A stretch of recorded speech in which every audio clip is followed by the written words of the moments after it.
A long time ago, I heard about this book. It's called How to Win Friends and Influence People. It's by Dale Carnegie, and it is one of the most circulated books of all time, right? And the title's pretty self-explanatory. It's literally about how to win friends and influence people, which I felt like is a pretty good skill to know.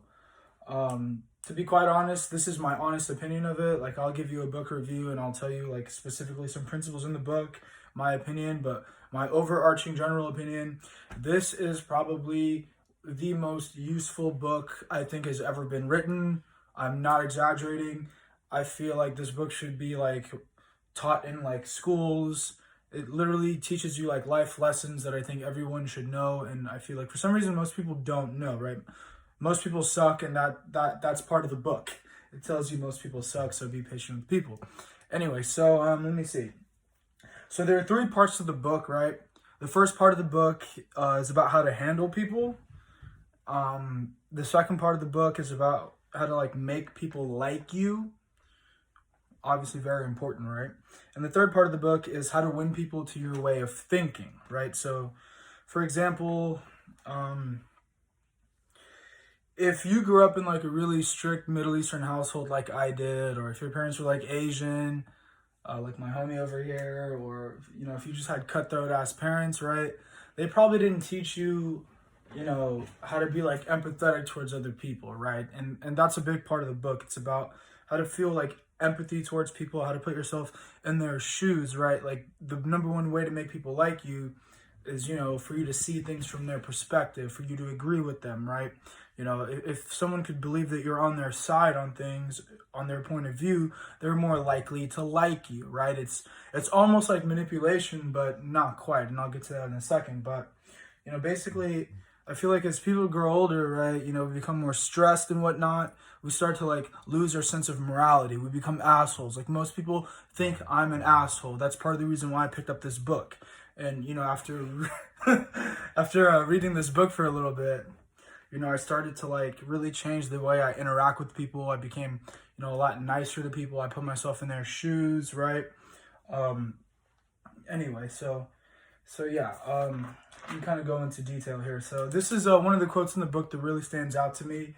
It says, it's like literally, I think in the first couple pages, it says, if Al Capone, Two Gun Crowley, Dutch Schultz, and the desperate men and women behind prison walls don't blame themselves for anything, what about the people with whom you and I come in contact with, right? So the context behind this this verse or this sentence was they interviewed this like gangster in prison. This book is written in like the 1920s, so those are the examples it uses.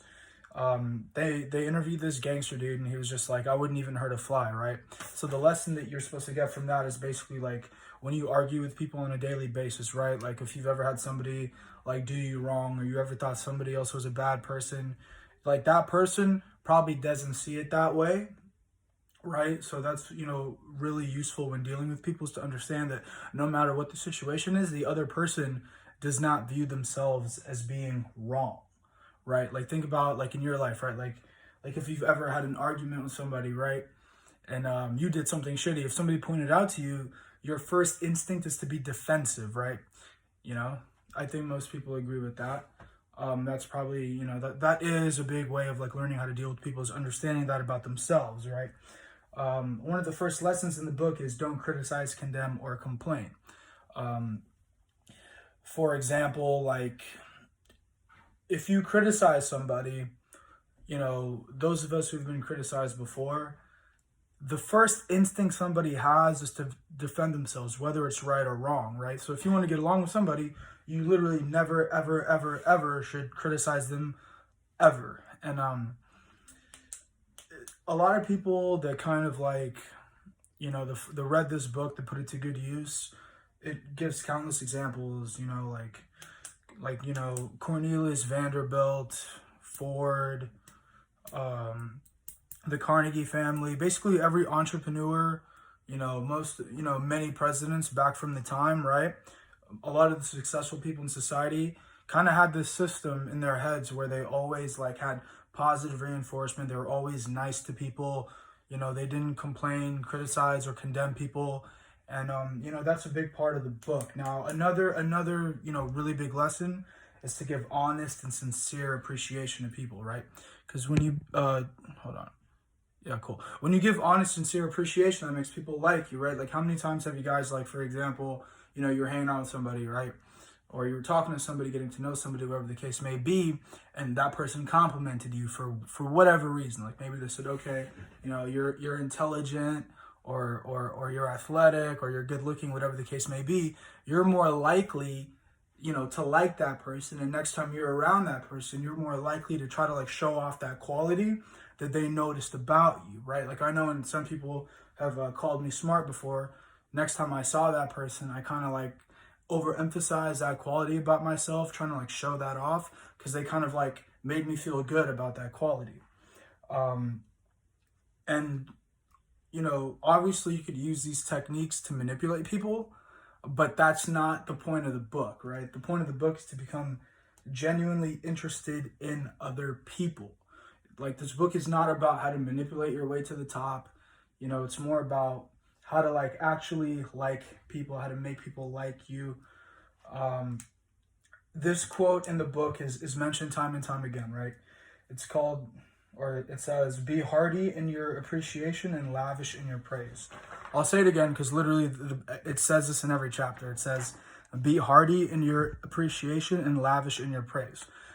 The chapter that first mentioned this was all about how, like, you should not ever, like, flatter somebody, because flattering is, like, insincere and it makes people resent you. You can tell if somebody's bullshitting you, and you probably don't like that, right? But if you could find something, that you actually like about somebody, that person will appreciate it, when you bring it up, right? Like I said, when somebody says, "David, you're this, XYZ," I kind of glow up inside, and I want to show that part of myself off more when I'm with them. I automatically like that person more. I like hanging out with them more. But when I'm around people that'll be like, "David, you're retarded," or "David, you're stupid," I kind of I'm like, "Fuck you." Like, Caleb, for example, just check it out.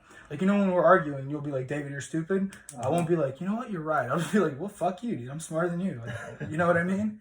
Like, it doesn't really get anywhere, right? You're not going to be able to, like, build a connection with somebody by being a dick. Nobody wants that. The number one lesson, in my opinion, in this book, and it literally states that, is try to honestly see things from the other person's point of view, right? If you're wrong to any stretch of the imagination, and you're arguing with somebody, admit that you're wrong before you give your side, right? For example, if somebody thinks you're an asshole and you think you're a good person, right? It takes a lot of, like, strength to be able to, like, in maturity, to be able to, like, actually switch sides, put yourself in that person's shoes, and realize why they feel the way they do, right? That's basically the gist of the book. I'm not gonna, like, say everything, but it's just kind of about being genuinely interested in other people, complimenting them, putting them first, looking at things from their point of view, talking in their interests, right? Like, if you can frame a conversation in order to, like, satisfy the other person, that person will be very likely to like you. For example, one time a few years ago, I wanted to go to Santa Barbara for this thing called Deltopia, right? It was this big festival, right? I had this friend who did not really party, right?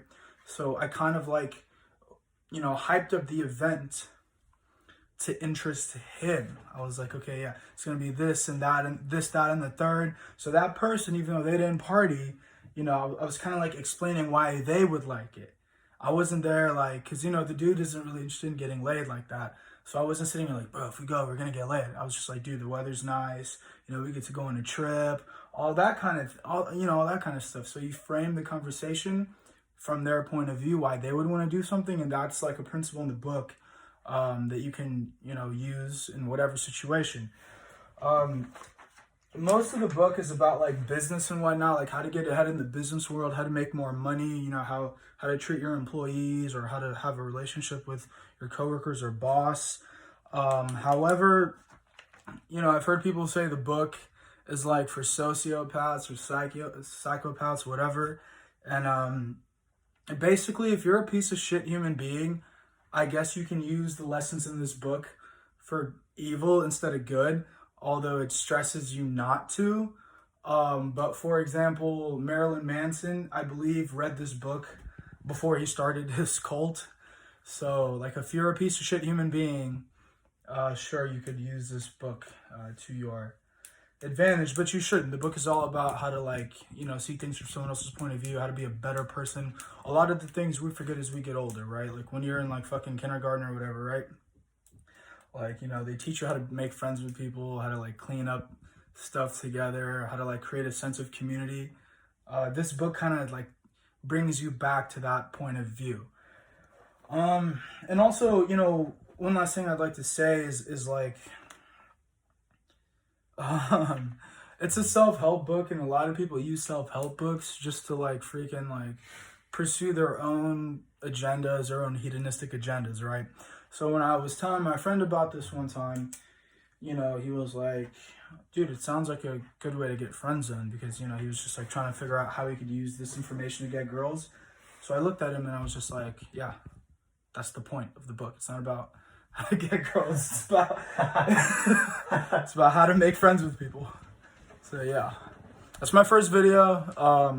Probably I'll make a lot more, but shit, peace out.